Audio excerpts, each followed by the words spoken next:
একদিন ঘরে ঢুকে দেখে মদের গন্ধ পাওয়া যায়। আবু শাহমারে বললেন, ইয়া আবা শাহমা আশারিবতা খামরান মদ খাইছস?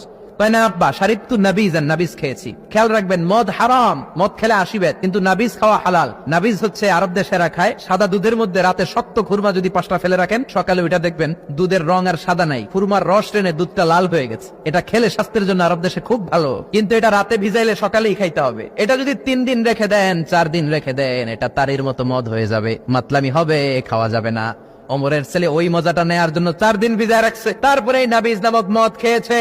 ওমর বললেন, মদ খাইছিস নাকি? আবু শামা বলে, খাই নাই। ওমর বললেন, তাআলা ইলা এদিকে, ইফতাহ ফামাক, মুখ খোলো। মুখ খোলার পরে গন্ধ নিয়ে দেখে নাবিজ মাখানো মদের গন্ধ পাওয়া যায়।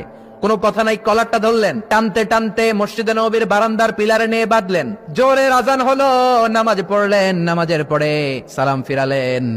সালাম ফেরানোর পরে বললেন, মাকানাকুম ইনদানা হাদ। নামাজের পরে সুন্নত পরে সবাই বসবেন, একটা বিচার আছে। এই গুরুদণ্ড, এটাকে আরবিতে বলে হাদ, প্লুরাল হচ্ছে হুদুদ। সবাই যখন ওযু করে ঢুকতেছিল, বারান্দায় দেখে ওমরের ছেলে বাধা। সবার চিন্তা, হায় হায় কি ঘটনা ঘটলো, প্রেসিডেন্টের ছেলে পিলারের মধ্যে বাধা কেন? নামাজের পরে হাজার হাজার সাহাবী সবাই বলল, খলিফা কি হয়েছে? মাল আমর, হোয়াট হ্যাপেন্ড? ওমর ফারুক বললেন, এইটাই নাবিজ খেয়েছে, তবে এটা মদ হয়ে গেছিল, এখন আশীর্বাদ দিব। কানা ঘুষা, কানা ঘুষা। হাজার হাজার সাহাবী, কেউ কেউ বলল, খলিফার ছেলে তো মনে হয় মারবে না, ধমক দিয়ে ছেড়ে দিবে। এরকম কিছু বিচার দেশে আছে না নাই?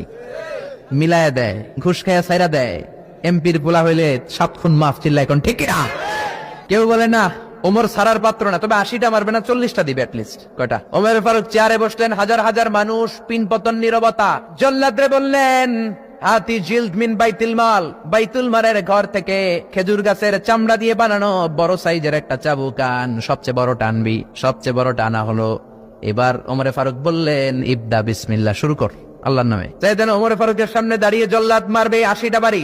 মারতে শুরু করেছে, ওয়াহিদ, ইসনাই, তালাতা। 3 বাড়ি মারার পরে ওমর ফারুক জল্লাদকে দিলেন এক থাপ্পড়। 3 হাত দূরে যে পড়লো জল্লাদ। জল্লাদের হাত থেকে চাবুক তুলে ধমক দিলেন, তুই কি চাবুক মারোস নাকি চাকরি বাঁচাস? আস্তে মারলি কেন? আসলে আস্তে মারে নাই, দেহে যত জোর ছিল। ওমরের হুকুম তামিল করবে না, এরকম জল্লাদ মদিনায় ছিল না, যেরকম ঠিক কিনা? যত জোর ছিল তত জোরে মেরেছে, কিন্তু ওমরের পছন্দ হয় নাই। ওমর বললেন, ইনদাকা তালাতা ইনদি ওয়াহিদ, তোর হিসাবে 3টা, আমার হিসাবে মায়ের হইছে 1টা। আমি 2 নাম্বার থেকে শুরু করব। 2, 3। মারতেছে কে? মদিনাতে উনারসে পালোয়ান আর কেউ নাই। এক একটা বাড়ির আগাতে ওমরের ছেলে আবু শামা চিৎকার করে কাঁদে।